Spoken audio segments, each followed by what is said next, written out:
ઉર્દू કેવી ભાષા છે કે બાત કરને કા હસી તौर तरीका सीखा। बात करने का केशुभाई, बात करने का हंसी तौर तरीका सीखा, हमने उर्दू के बहाने से सलीका सीखा, हमने उर्दू के बहाने से सलीका सीखा। तो हमारा गुजराती मित्रों एम पूछी रहा है कि उर्दू सलीकानी भाषा है અને ગુજરાતી તો ગુજરાતી કઈ સળી કરવાની ભાષા નથી। કાશી સુધી ગયો ન તો મક્કા સુધી ગયો, કાશી સુધી ગયો ન તો ભાવેશ ભાવિન બધા યુવાન કવિઓ બેઠા છે અહીંયા, કાશી સુધી ગયો ન તો મક્કા સુધી ગયો, સદભાગી તોય છું કે હું કક્કા સુધી ગયો, સદભાગી તોય છું કે હું કક્કા સુધી ગયો। તો પોતાના પ્રલંબ જીવનના 7 દાયકા સુધી જેમણે કક્કા અને બારાખડીમાંથી મનોહર ભાત સતત સર્જી છે એવા માન્યવર સર્જક રઘુવીર ચૌધરી આપણી સાથે છે। કવિ, વાર્તાકાર, નવલકથાકાર, નાટ્યકાર, વિવેચક। રઘુવીરભાઈના લાંબા પરિચયમાંથી જો માત્ર એક જ લીટી મારે ઉપાડીને કહેવાની હોય તો એમ કહીશ કે 2015માં પોતાની યશસ્વી નવલકથા અમૃતા માટે ભારતીય જ્ઞાનપીઠ એવોર્ડથી સન્માનિત થઈને એમણે ગુજરાતને રડિયાત કર્યું છે। તો રઘુવીરભાઈને કહીએ કે આજની સાંજને પણ એમના આશીર્વચનોથી રડિયાત કરે। રઘુવીરભાઈ પ્લીઝ।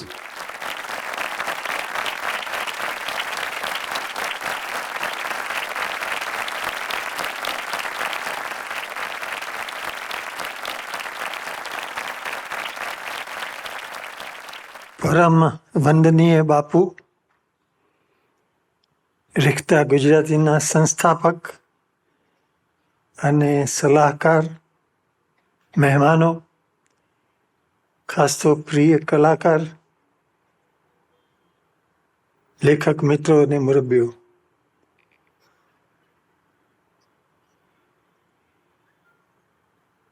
બાપુ માટે આ ઘટના એ રોજની ઘટના છે। એમને ગુજરાતી, હિન્દી, ઉર્દુ અને નજીકની બોલીઓ, ભાષાઓ સહજ છે। એટલે જો તમે 3-4 કથાઓ સાંભળી હોય ગુજરાતી, હિન્દી વગેરે, તો બધી ભાષાઓ કેવી રીતે બાપુની મદદે આવે છે એ જોઈ શકો। એક વિશેષ વાત એ છે કે બાપુ ઉર્દુ ગઝલના પણ મોટા ચાહક છે। એટલે ગઝલકારો પણ એમની કથામાં, રાતના મુશાયરામાં આવે અને જે ગુજરાતીમાં લખતા હોય પણ આવે। અને બાપુનો આ સંપર્ક વધતો જ ગયો છે। હા, એમાં એક ફેર છે કે એમાં શૃંગાર રસના શેર નથી આવતા। હું રાહ જોઉં છું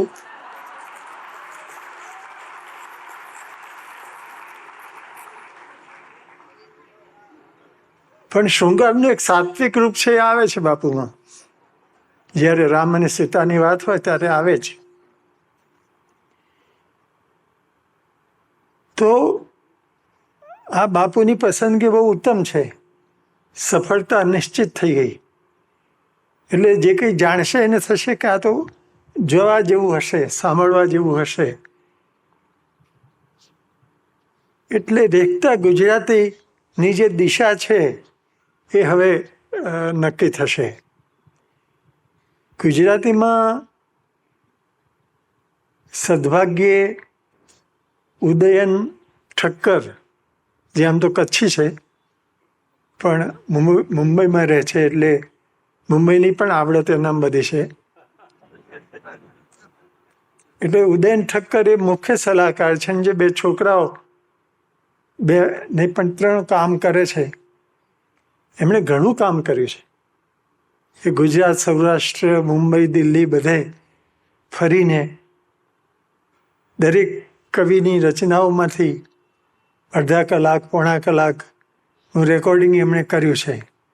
અને એ સામગ્રી તો લગભગ તૈયાર જેવી છે। હજુ એ સામગ્રી વધતી જશે અને ગુજરાતી ભાષાને આ પહેલીવાર રાષ્ટ્રીય ગૌરવ મળશે। આમ તો તમને કહું કે બંગાળી કવિતા બહુ જ આગળ છે। દક્ષિણની ભાષાઓમાં પણ ઉત્તમ કાવ્યો છે। પણ ગુજરાતીનું જે ઉત્તમ છે તે તારવીને એ ઉદયન અને બીજા મિત્રોની મદદથી આ મિત્રોએ જે કામ કર્યું છે એ પસંદ કર્યું છે, એટલે તમે ઘેર બેઠા એ સાંભળી શકશો. એટલે ગુજરાતી અને એમાં ઉત્તમ ગુજરાતી એ તમે માણી શકશો. જે કલાકાર બેઠા છે છેલ્લે, કદાચ હું સાચો હોઉં તો મેના ગુજરીમાં તમે ભાગ લીધેલો? હા હા કે ના? તો તમારા જેવું જ કોઈક હતું.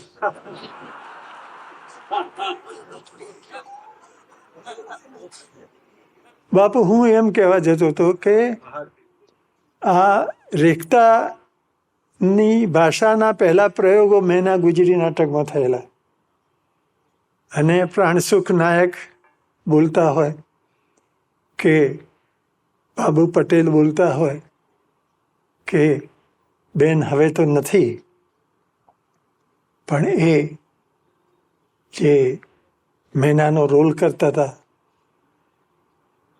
એ બધા ગુજરાતી, હિન્દી, ઉર્દુનું મિશ્રણ લય સાથે રજૂ કરતા. અને પ્રાણસુખ નાયક જ્યારે મંચ પર આવે અને નૃત્ય કરતાં કરતાં ગાય, ત્યારે તો બીજી ભાષાના અભ્યાસીઓ પણ બહુ રાજી થાય. એકવાર બંગાળી વિદ્વાનો રાજી થયેલા, એનો હું સાક્ષી છું. તો આ એક કલાકારને બોલાવે એ પણ સારું છે. એ તુષારભાઈએ સૂચ્યું તે કે શ્રીધરભાઈએ ખબર નહીં, પણ તમે એમને યાદ કર્યા. નરેન્દ્રભાઈ મોદી અને અમિત શાહને યાદ કર્યા. એમને કરજો, એ પણ અમારા માણસાના છે ને રસિક છે.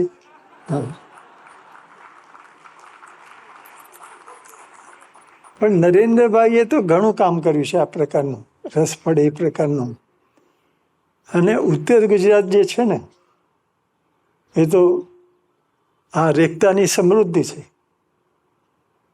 વડનગર એને ભવાઈનું ઉદ્ગમ સ્થાન કહે છે, અને ઘણા કલાકારો ત્યાંથી મળ્યા, ઘણા લોકનાટ્યોની હસ્તપ્રતો ત્યાં તૈયાર થઈ. એટલે ઉત્તર ગુજરાત અને પછી પાછું સૌરાષ્ટ્ર, તમે કલ્પના નહીં કરી શકો. બાપુએ ભવાઈમાં ભાગ લીધેલો, તમે સ્તબ્ધ થઈ ગયા, તમે હસી પણ ન શક્યા. પણ નવરાત્રિમાં તલગાજરડામાં ભવાઈ થાય, એમાં બાપુ નાનો મોટો રોલ કરતા. અને બાપુ જો અત્યારે પણ જો ગાય તો તમને થાય કે આટલું સારું ગાય છે બાપુ. લયની, તાલની બાપુને ઘણી ખબર છે. જેને સ્ટેપ્સ કહો છો ને, એ બધું પણ એમને બરોબર આવડે. એટલે રેખતામાં જે તાલ,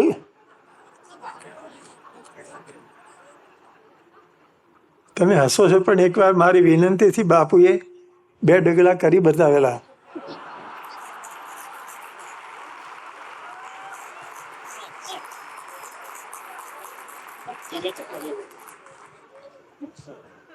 એટલે જો બાપુ મૂળ તો સંગીતના અને નાટકના માણસ છે, શિક્ષક હતા અને કવિતા ભણાવતા, તાલને બધું સમજાવતા, બધું આવડી ગયું. એટલે એ પછી રામચરિત માનસ પણ ગાયને આપણને સમજાવતા હોય ત્યારે એના ઉત્તમ અંશો આવે. જે વાલ્મીકી કરતાં એક ડગલું આગળ વધીને તુલસીદાસે કર્યું કે રામ અને સીતા રાજ દરબારના બગીચામાં મળે છે, એ જે ભાગ છે તો તુલસીદાસનો મૌલિક છે. અને બાપુએ જ્યારે રજૂ કરે છે ત્યારે આપણે ધન્ય થઈ જઈએ. એટલે સંગીત, અભિનય બધું જ એટલું સહજ છે. એટલે રેખતામાં તમે તુષારભાઈ આ નાટકને બધું દાખલ કરવું તો કરજો, એનો ભાગ બની શકે. તો કવિતાને વધારે રસપ્રદ બનાવવા માટે આ જે કલાના બીજા સ્વરૂપો છે એ એમાં ઉમેરીને કરો. અને આવા કાર્યક્રમો તમારે ઓછામાં ઓછા 4 તો કરવા જોઈએ.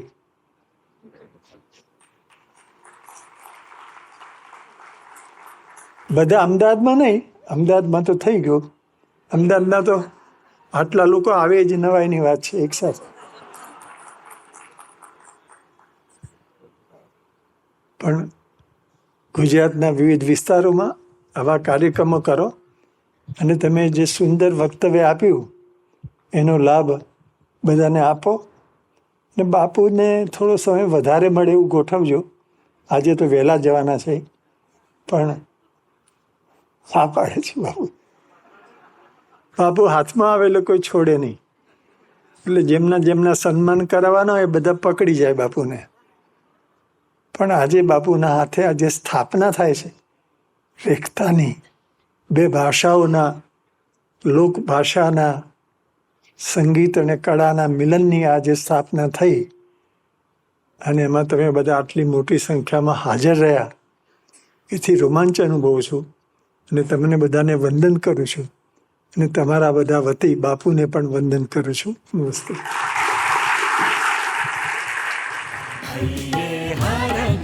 ગુજરાતી